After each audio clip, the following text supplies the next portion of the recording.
하객들이 가득 찬 웨딩홀. 그날은 축복이 넘쳐야 할 순간이었습니다.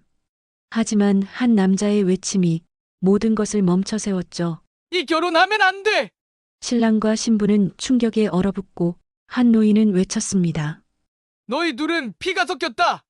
혜린이 떨리는 목소리로 외쳤습니다. 거짓말이에요. 그런 말도 안 되는 소리를.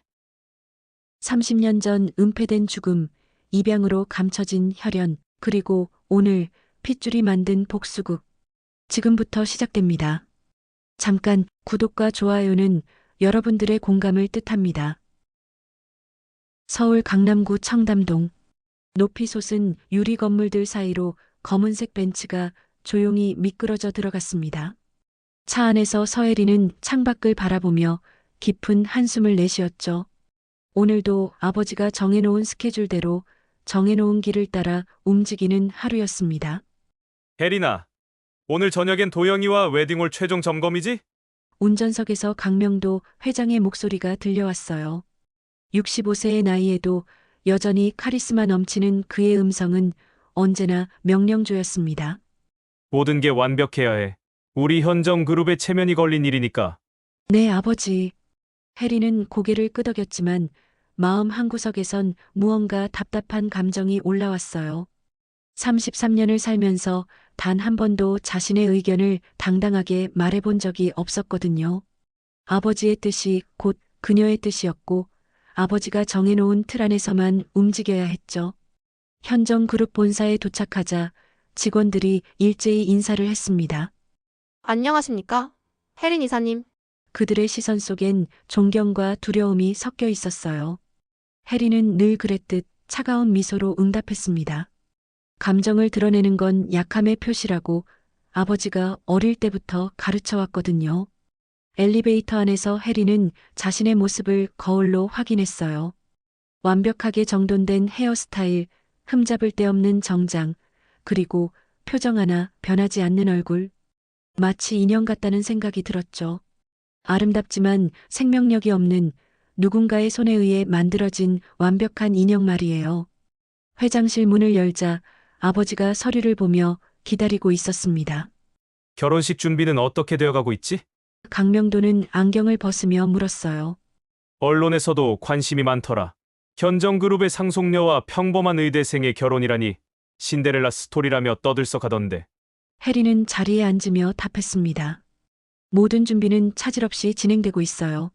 청담동 그랜드 호텔 다이아몬드홀로 확정했고 드레스도 파리에서 맞춤 제작한 걸로 받았습니다. 그녀의 목소리엔 감정이 실려 있지 않았어요. 마치 업무 보고를 하는 것 같았죠.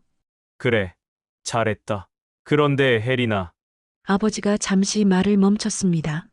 도영이 그 친구, 배경이 좀 약하긴 하지만 괜찮은 사람인 것 같더라.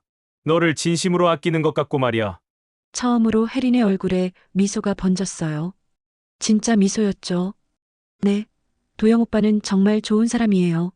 한도영을 생각하면 가슴이 따뜻해졌습니다. 그는 혜린이 현정그룹의 상속녀가 아니라 그냥 한 명의 여자로 봐주는 유일한 사람이었거든요. 그날 오후 혜린은 도영과 함께 웨딩홀 최종 점검을 위해 나섰습니다.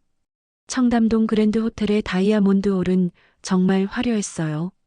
크리스털 샹들리에가 온 천장을 수놓고 있었고 하얀 장미와 백합으로 장식된 버질로드가 끝없이 펼쳐져 있었죠. 와, 정말 꿈 같다. 도영이 감탄하며 말했어요. 35세의 그는 여전히 순수한 면이 많았습니다. 혜린아, 정말 괜찮아. 이런 화려한 결혼식 부담스럽지 않을까? 혜리는 도영의 손을 꼭 잡았어요. 괜찮아요. 오빠가 행복하면 저도 행복해요. 하지만 마음 깊은 곳에선 여전히 불안감이 꿈틀거리고 있었습니다. 왜 이렇게 불안한 걸까요? 모든 게 완벽한데 사랑하는 사람과 결혼하는 건데 말이에요. 그날 밤 혜리는 자신의 방에서 웨딩드레스를 바라보고 있었습니다. 순백의 실크로 만들어진 드레스는 정말 아름다웠어요. 하지만 왜인지 그 드레스를 입은 자신의 모습을 상상할 수가 없었죠. 마치 다른 누군가를 위해 만들어진 것 같았습니다. 창밖으로 서울의 야경이 펼쳐져 있었어요. 수많은 불빛들이 반짝이고 있었지만 혜린에게는 모든 게 차갑게만 느껴졌습니다. 내가 누구지? 내 이름도, 내가 살아왔던 삶도 정말 내 것일까? 핸드폰이 울렸습니다. 도영에게서 온 문자였어요. 내일이면 정말 우리가 부부가 되는구나. 혜린아, 사랑해. 좋은 꿈 꿔. 따뜻한 메시지를 보며 혜리는 처음으로 진짜 미소를 지었어요. 그래요. 도영 오빠가 있으니까 괜찮을 거예요. 하지만 그 밤 혜리는 이상한 꿈을 꾸었습니다. 어떤 여자가 자신을 부르는 꿈이었어요. 그 여자의 얼굴은 보이지 않았지만 목소리는 너무나 슬프고 절절했죠. 혜린아, 엄마가 누군지 알고 싶지 않니? 혜리는 꿈속에서 그 여자에게 달려가려 했지만 자꾸만 멀어져만 갔어요. 새벽에 깨어난 혜리는 식은땀을 흘리고 있었습니다.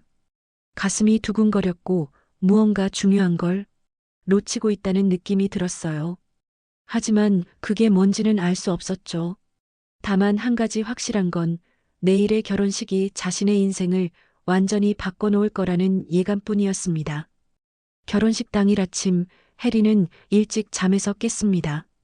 창밖으로 쏟아지는 햇살이 유난히 밝았지만 마음은 여전히 무서웠어요. 어젯밤 꾼 꿈이 자꾸만 떠올랐거든요. 그 슬픈 목소리, 그 간절한 부름이 귓가에서 맴돌았습니다. 혜린아, 일어났니? 오늘은 중요한 날이니까 서두르자. 네, 아버지. 혜리는 대답하며 침대에서 일어났습니다.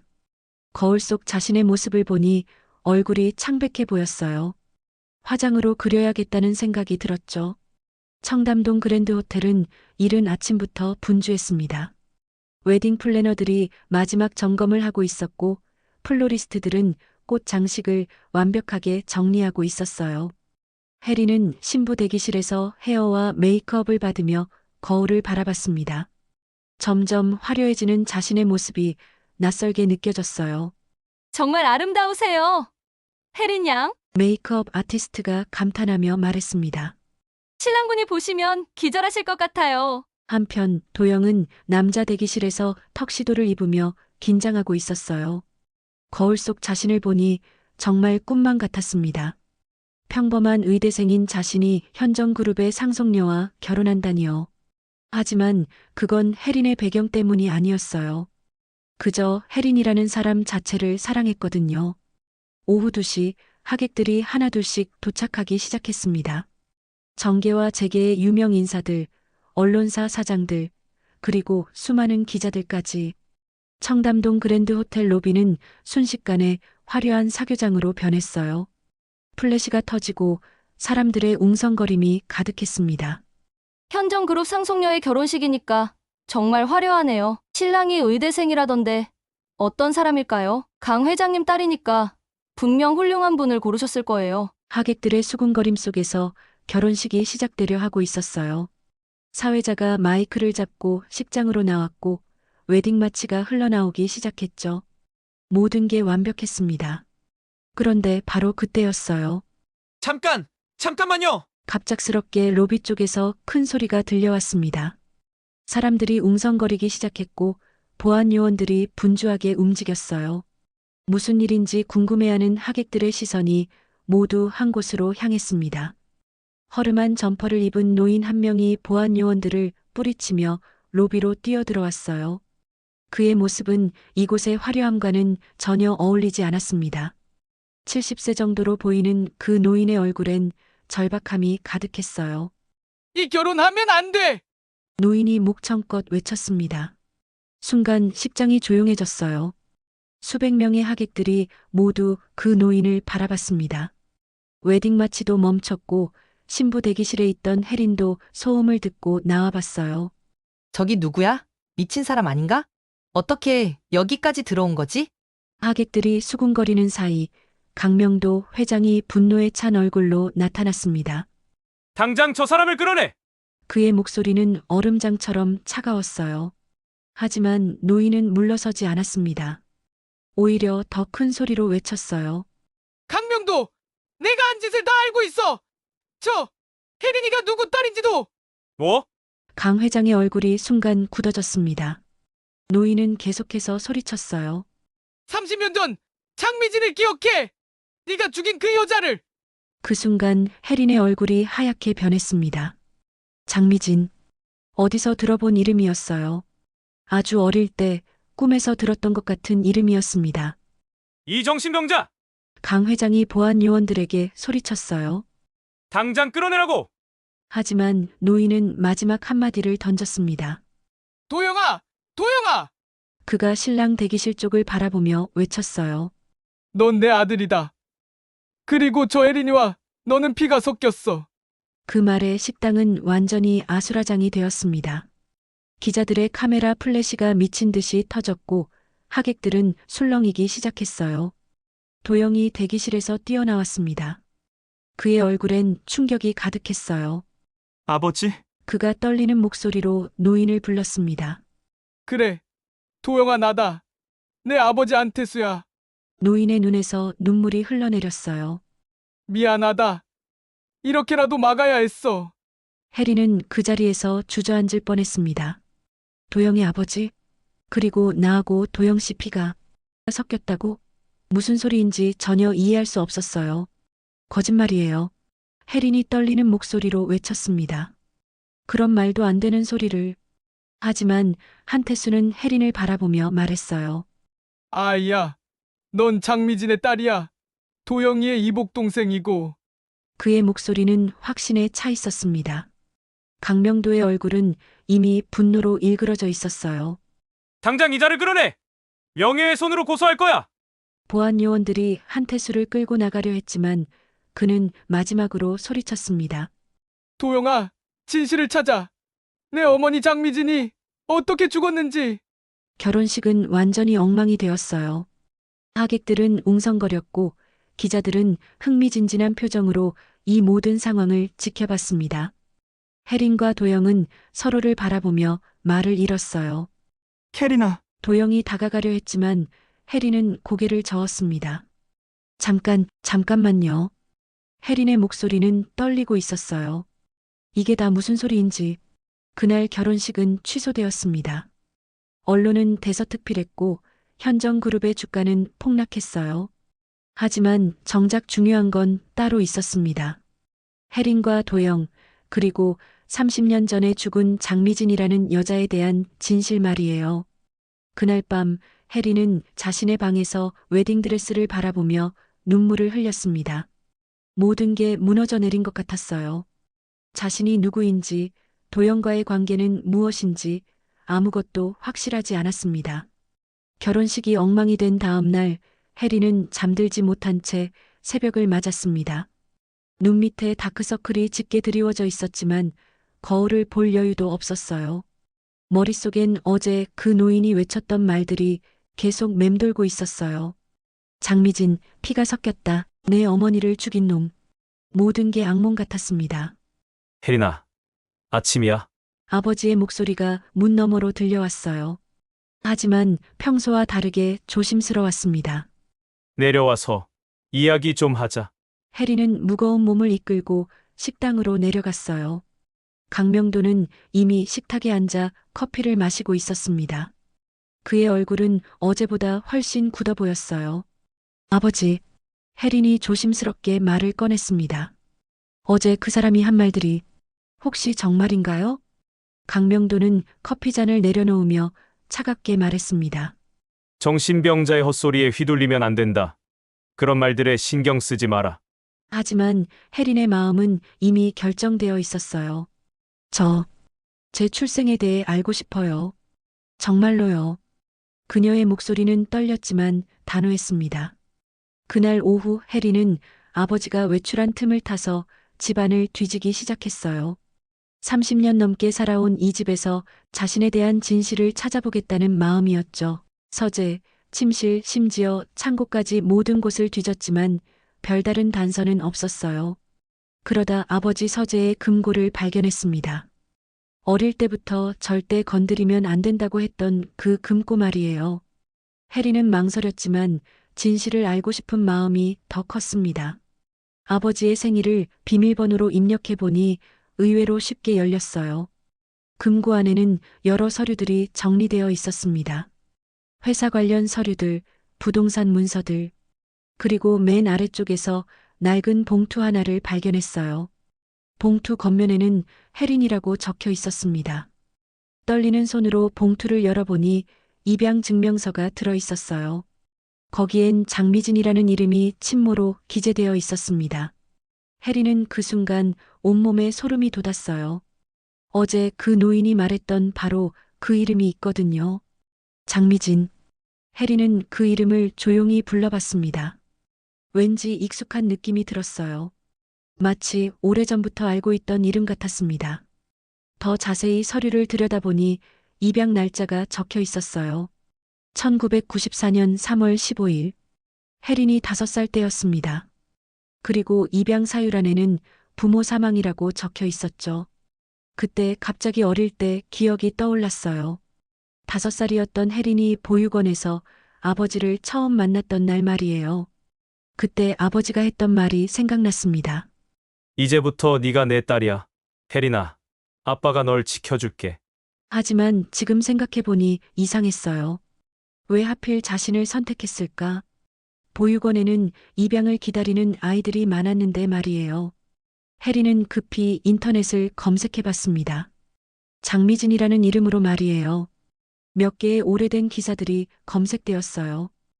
1989년 현정 그룹사나 제약회사에서 근무했던 연구원이라고 나와 있었습니다.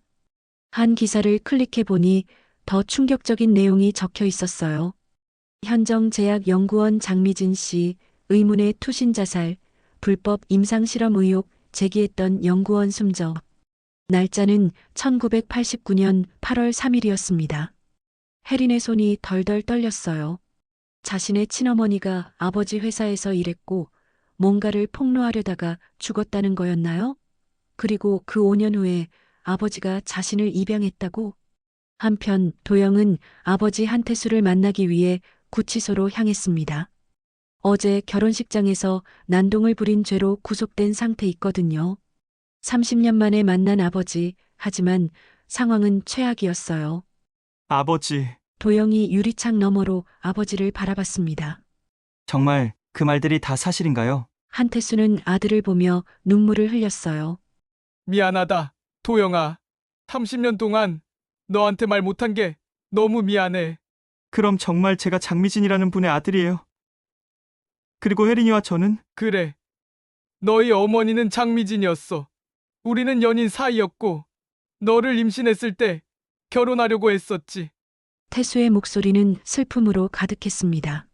하지만 미진이가 회사에서 불법 임상 실험을 발견하고 내부 고발을 준비하면서 모든 게 꼬였어. 도영은 충격을 받았어요. 그럼 엄마는 정말 자살한 게 아니었나요? 강명도 그 놈이 미진이를 죽인 거야. 태수의 얼굴이 분노로 일그러졌습니다. 미진이는 환자들을 살리려고 진실을 밝히려 했는데 그 놈은 회사 이익을 위해 미진이를 없앤 거지. 그럼 혜린이는? 미진이가 죽기 전에 낳은 딸이야. 너보다 2살 아래고 태수가 힘겹게 말했어요. 강명도가 죄책감 때문인지 아니면 증거 인멸을 위해서인지 혜린이를 입양했어. 도영의 머릿속이 복잡해졌어요. 사랑하는 혜린이가 자신의 이복 동생이라니. 그리고 혜린이의 양아버지가 친어머니를 죽인 원수라니. 그날 밤 혜린은 도영에게 전화를 걸었습니다. 오빠, 만날 수 있을까요? 할 말이 있어요. 둘은 한강공원에서 만났어요. 어둠 속에서 서로를 바라보는 두 사람의 표정은 복잡했습니다. 오빠, 저 입양 증명서를 찾았어요. 혜린이 먼저 말을 꺼냈습니다. 제 친어머니가 장미진이라는 분이 맞더라고요. 도영도 고개를 끄덕였어요. 저도 아버지한테 들었어요. 우리가 남매라는 것도. 두 사람은 한동안 말없이 한강을 바라봤습니다. 흐르는 물소리만이 정막을 깨뜨렸어요. 그럼 우리는? 혜린이 떨리는 목소리로 물었습니다. 앞으로 어떻게 해야 할까요? 도영이 대신 물었어요. 서로 사랑한다고 생각했는데 알고 보니 남매였다니. 혜린은 눈물을 흘렸습니다. 더 알고 싶어요. 우리 엄마가 어떤 분이었는지, 정말로 아버지가, 아니, 강명도가 엄마를 죽인 건지. 도영이 혜린의 손을 잡았어요. 같이 찾아봐요. 진실을 말이에요. 우리 엄마를 위해서라도. 그날 밤 두 사람은 각자의 집으로 돌아가며 결심했습니다. 30년 전의 진실을 반드시 밝혀내겠다고 말이에요. 설령 그 진실이 자신들을 더 아프게 할지라도 장미진이라는 여자가 정말로 억울하게 죽었다면 진실을 세상에 알려야 한다고. 혜린은 집에 돌아와서 거울을 봤어요. 나는 서혜린이 아니라 장혜린이겠구나. 그녀는 처음으로 자신의 진짜 정체성을 받아들이기 시작했습니다. 다음 날 아침 혜린은 아버지와 단둘이 마주 앉았습니다. 식탁 위로 입양 증명서를 조용히 내려놓으며 말했어요. 이게 뭔지 설명해 주세요. 그녀의 목소리는 평소보다 차가웠습니다. 강명도는 서류를 보더니 한숨을 내쉬었어요. 어디서 찾은 거냐? 그의 표정에는 당황보다는 체념이 스며 있었습니다. 그게 중요한가요? 혜린이 똑바로 아버지를 바라봤습니다. 중요한 건 제가 누구의 딸인지예요. 장미진이라는 분이 정말 제 친어머니인가요? 강명도는 잠시 침묵했습니다. 그리고는 피식 웃으며 말했어요. 그래. 맞다. 넌 내 딸이 아니야. 그의 말은 너무나 담담했습니다. 내가 누구 피를 물려줬겠니? 하지만 넌 내 딸처럼 자랐잖아. 그렇게 살면 그만이야. 혜린은 그 말에 오히려 마음이 편해졌어요. 적어도 거짓말은 끝났으니까요. 그럼 장미진이라는 분은 어떻게 돌아가신 건가요? 자살했지. 회사 일로 스트레스를 많이 받았었거든. 강명도의 대답은 여전히 차가웠어요. 정말로요? 혜린이 다시 물었습니다. 한태수 아저씨는 아버지가 죽였다고 하던데요. 그 순간 강명도의 얼굴이 굳어졌습니다. 그 미친놈의 말을 믿는 거냐? 혜린아, 넌 누가 널 키웠는지 생각해봐라.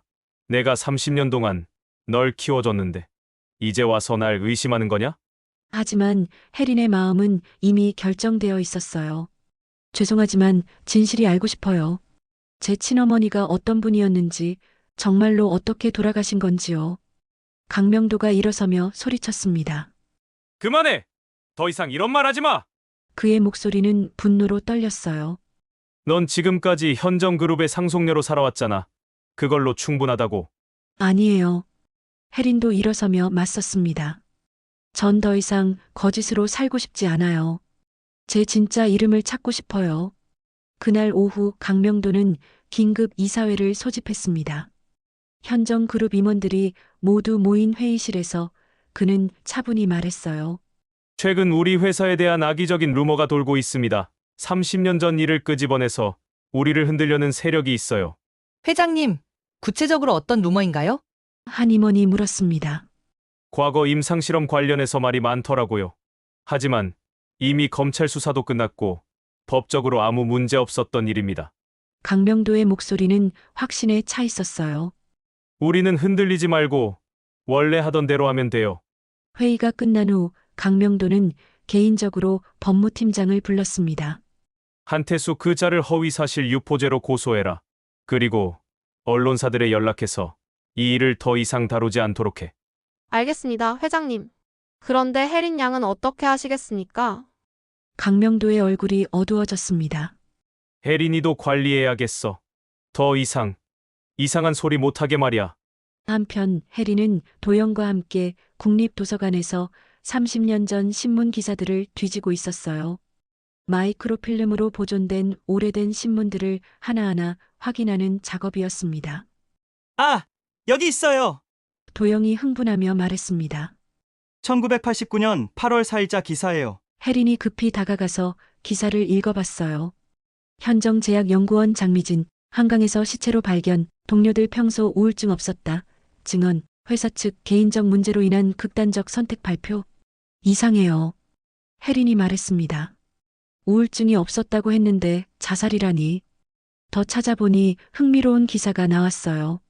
장미진이 죽기 일주일 전에 쓴 것으로 보이는 기사였습니다. 현정제약 신약 개발 과정에서 부작용 은폐 의혹, 내부 관계자 환자, 안전보다 이익 우선 증언. 이거예요. 혜린이 소리쳤습니다. 엄마가 내부 고발을 하려고 했었구나.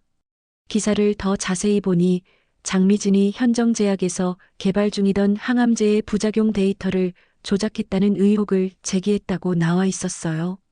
임상시험 과정에서 환자들이 심각한 부작용을 겪었는데 이를 숨기고 신약 승인을 받으려 했다는 내용이었습니다. 그럼 정말로 도영이 말을 못 잇고 있었어요. 엄마는 환자들을 살리려고 진실을 말하려 했던 거고, 강명도는 그걸 막으려고. 혜린의 목소리가 들렸습니다. 그때 혜린의 핸드폰이 울렸어요. 아버지에게서 온 전화였습니다. 혜린아, 어디 있니? 집에 와라. 중요한 이야기가 있어. 지금 바쁜데요. 당장 와. 그리고 도영이랑은 더 이상 만나지 마라. 너희 둘이 만나면 안 되는 이유를 설명해 줄게.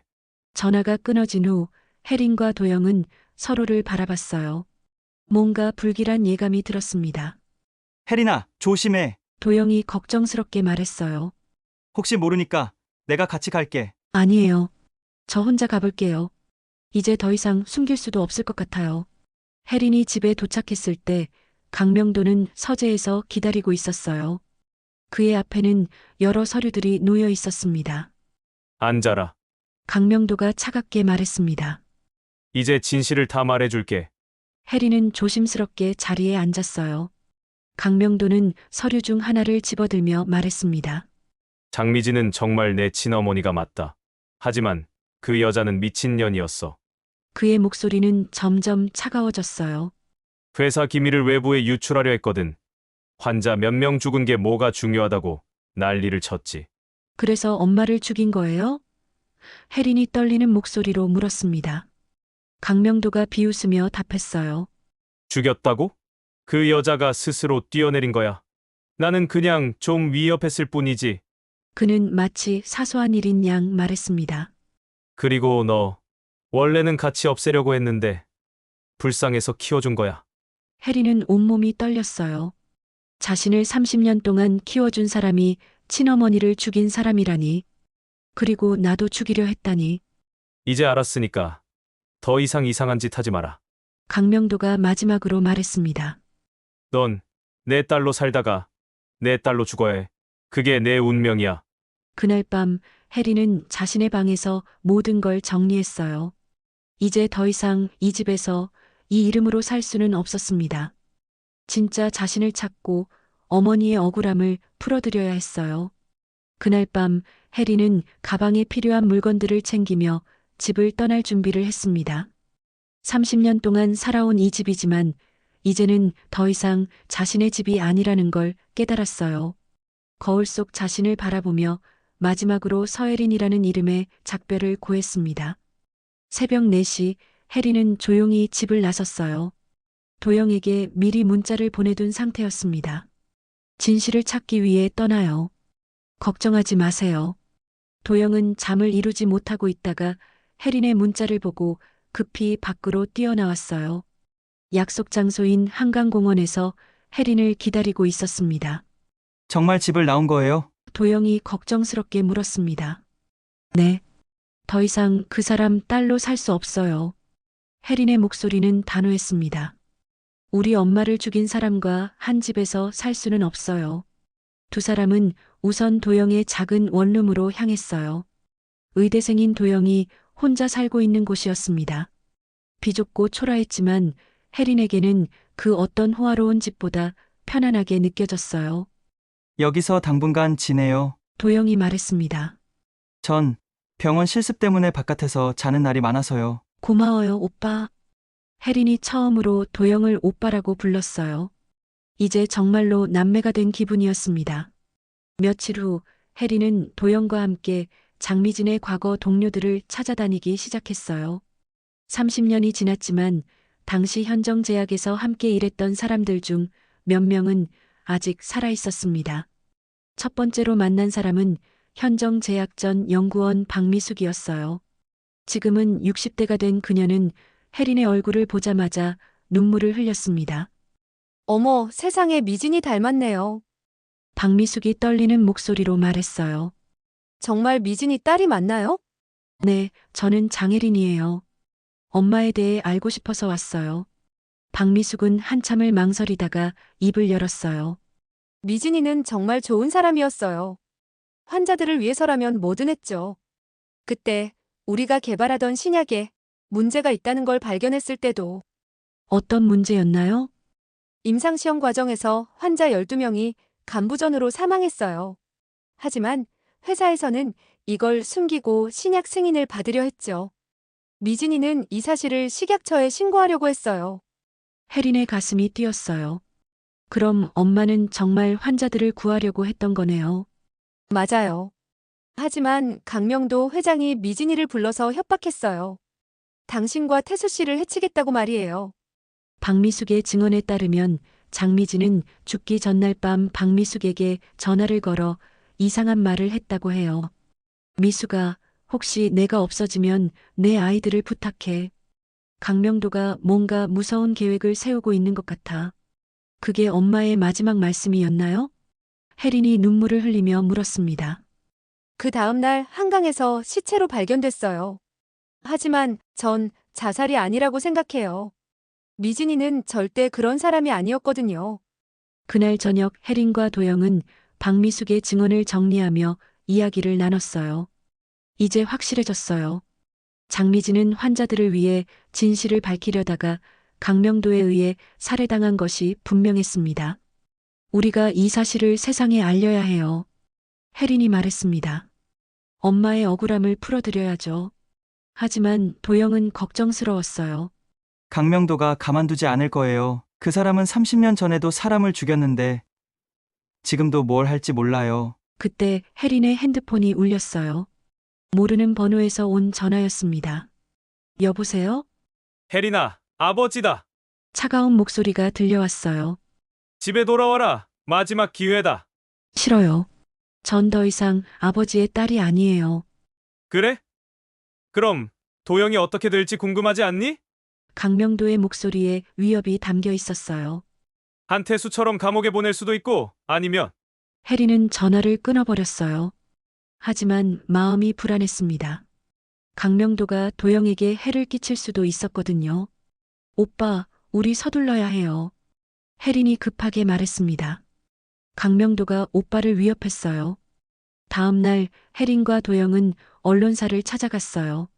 30년 전 장미진 사건을 담당했던 기자 김동수를 만나기 위해서였습니다.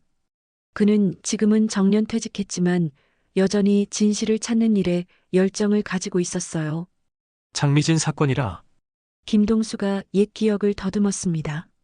그때 정말 이상했어요. 자살이라고 결론 났지만 현장에서 이상한 점들이 많았거든요. 어떤 점들이요? 시체가 발견된 위치가 이상했어요. 한강 다리에서 뛰어내렸다면 그 위치에 떨어질 수 없었죠. 그리고 몸에 멍 자국들이 있었는데 경찰은 물에 떠내려오면서 생긴 거라고 했어요. 김동수는 당시 취재 노트를 꺼내 보여줬어요. 거기에는 공식 발표에는 없었던 세부 사항들이 적혀 있었습니다. 여기 보세요. 장미진 씨가 죽기 전에 현정그룹 임원들과 만났다는 목격담이 있어요. 그리고 그날 밤 강명도 회장의 차량이 한강 근처에서 목격됐다는 증언도 있고요. 그럼 왜 수사가 제대로 안 됐나요? 현정그룹의 압력이 있었죠. 그때 현정그룹은 지금보다 훨씬 영향력이 컸어요. 정치권에도 인맥이 많았고요. 혜린은 이 모든 증거들을 정리하기 시작했어요. 박미숙의 증언, 김동수 기자의 취재 노트, 그리고 도영 아버지 한태수의 증언까지 이제 30년 전의 진실을 밝힐 충분한 근거가 모였습니다. 하지만 그날 밤 예상치 못한 일이 벌어졌어요. 도영이 병원 실습을 마치고 원룸으로 돌아오는 길에 괴한들에게 습격당한 것입니다. 혜린 누나, 도영이 피투성이가 된 채로 전화를 걸어왔어요. 저희가 하고 있는 일을 그만두라고 하네요. 아니면 더 큰 일이 일어날 거라고. 혜린은 급히 병원으로 달려갔어요. 다행히 도영의 부상은 심각하지 않았지만 이제 강명도가 본격적으로 위협을 가하기 시작했다는 걸 알 수 있었습니다. 오빠 괜찮아요? 혜린이 걱정스럽게 물었습니다. 네. 다행히 생명에는 지장 없어요. 하지만 이제 정말 위험해졌어요.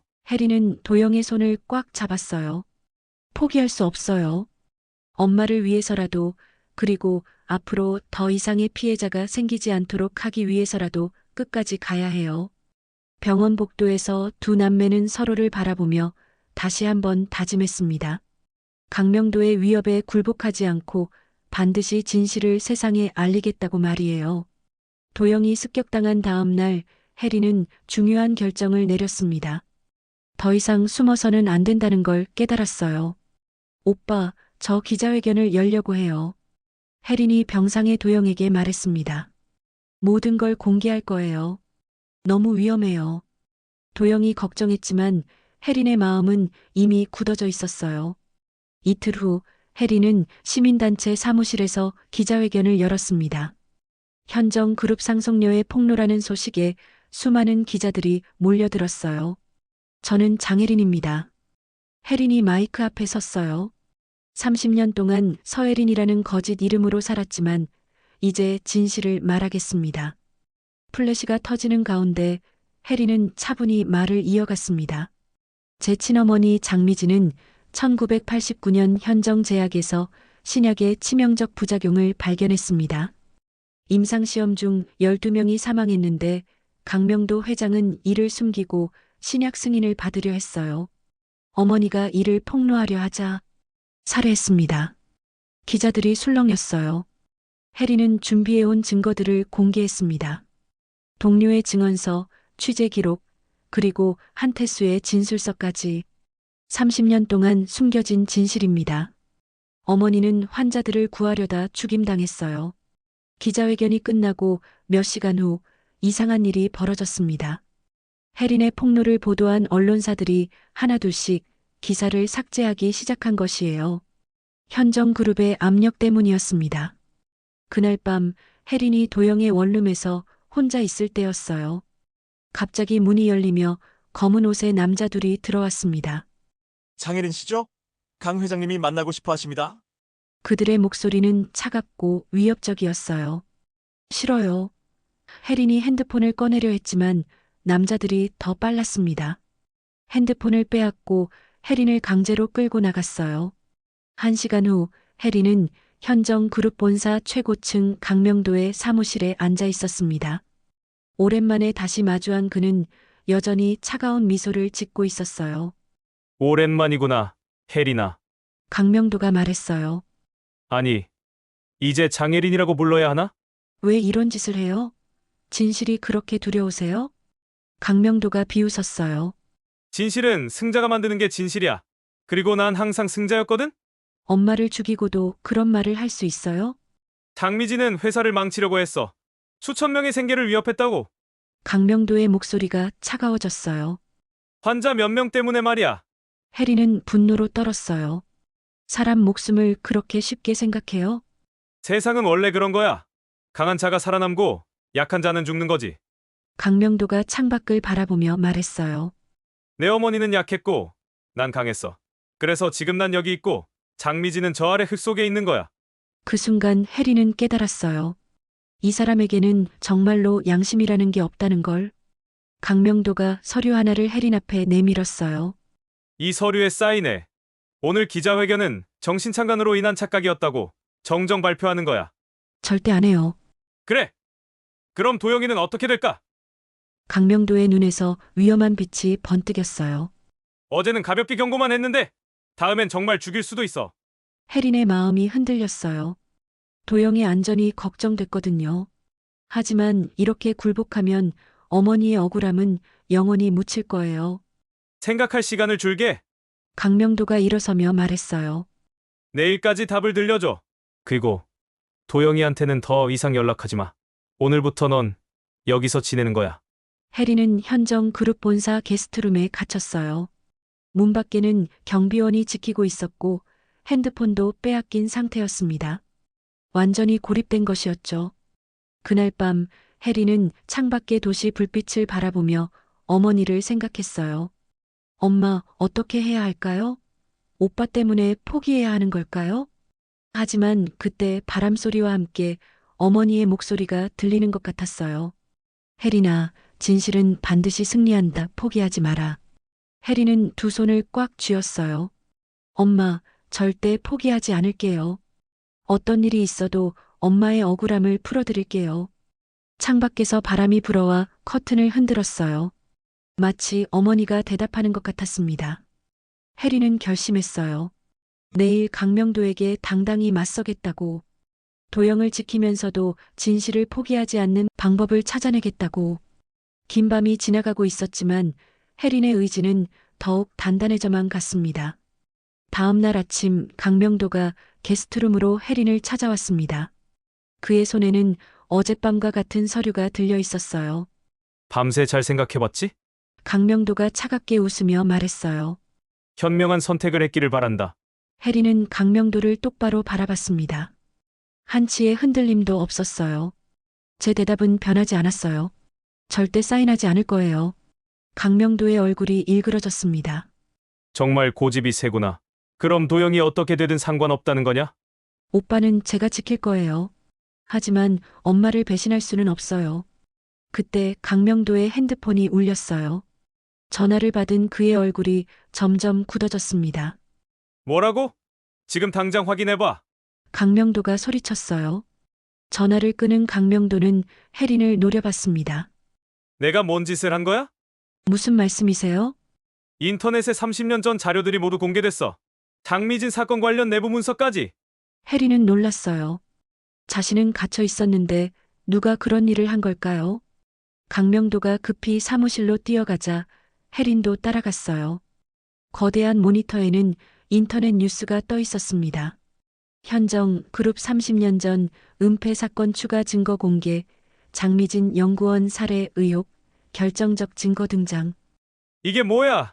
강명도가 분노에 찬 목소리로 소리쳤어요. 그때 사무실 문이 열리며 도영이 들어왔습니다. 그의 뒤로는 김동수 기자와 박미숙, 그리고 몇 명의 경찰관들이 따라왔어요. 오빠? 혜린이 기뻐하며 달려갔습니다. 혜린아, 무사해서 다행이야. 도영이 혜린을 안으며 말했어요. 걱정 많이 했어. 강명도는 당황했지만 여전히 위협적이었어요. 여기서 뭐 하는 거야? 당장 나가. 하지만 경찰관 중 한 명이 앞으로 나왔습니다. 강명도 씨, 장미진 살해 혐의로 긴급 체포 영장이 발부됐습니다. 뭐라고? 말도 안 되는 소리야. 강명도가 발악했어요. 김동수 기자가 태블릿을 들고 나왔어요. 어젯밤 익명의 제보자가 현정그룹 내부 서류를 모두 공개했습니다. 여기에 30년 전 장미진 씨 살해를 지시한 강명도 회장의 메모가 그대로 남아있어요. 혜린은 믿을 수 없었어요. 정말요? 네, 여기 보세요. 김동수가 화면을 보여주며 말했어요. 1989년 8월 2일자 강명도 회장의 개인 메모입니다. 장미진 문제 해결 필요, 영구적으로. 그리고 다음날 장미진 씨가 발견됐죠. 강명도의 얼굴이 창백해졌어요. 그건 조작된 거야. 조작이라고요? 박미숙이 앞으로 나왔어요. 30년 전 제가 직접 봤어요. 회장님이 미진이를 부르셨던 그날 밤 미진이가 울면서 전화했거든요. 강명도가 나를 죽이려고 한다고요. 경찰관이 수갑을 꺼내며 강명도에게 다가갔어요. 강명도 씨, 체포하겠습니다. 잠깐만. 강명도가 뒤로 물러났어요. 이건 다 음모야. 내가 현정그룹을 일으킨 사람인데. 하지만 경찰은 멈추지 않았어요. 수갑이 강명도의 손목에 채워졌습니다. 30년 만에 정의가 실현되는군요. 김동수 기자가 감격하며 말했어요. 혜린은 눈물을 흘렸어요. 기쁨의 눈물이었습니다. 엄마, 드디어 억울함이 풀렸어요. 강명도가 끌려가면서 마지막으로 혜린을 노려봤어요. 이게 끝이 아니야. 내가 살아있는 한 너희들을. 회장님, 혜린이 차분히 말했어요. 엄마는 환자들을 살리려고 했어요. 그게 잘못된 일인가요? 진실은 언젠가 드러나게 되어 있어요.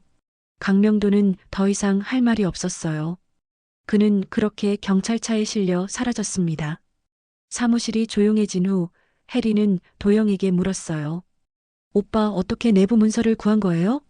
도영이 미소를 지었어요. 사실 현정그룹 내부에도 양심적인 사람들이 있었어요. 30년 동안 진실을 알고 있으면서도 말하지 못했던 분들이요. 누구요? 강명도 회장의 전 비서였던 분이에요. 은퇴하셨지만 30년 동안 그 자료들을 보관하고 계셨대요. 혜린이가 기자회견을 하는 걸 보고 용기를 내신 거죠. 박미숙이 혜린의 손을 잡았어요. 미진이가 정말 자랑스러워할 거예요. 딸이 이렇게 용감하게 진실을 밝혀줘서요. 그날 저녁 모든 언론이 이 사건을 대서특필했어요. 현정그룹 회장 30년 전 살인 혐의로 체포, 은폐된 진실 마침내 드러나다. 정의는 늦어도 반드시 온다. 혜린과 도영은 한강공원에 나와 있었어요. 어머니 장미진이 마지막으로 걸었을 그 길을 함께 걸으면서요. 엄마, 이제 편히 쉬세요.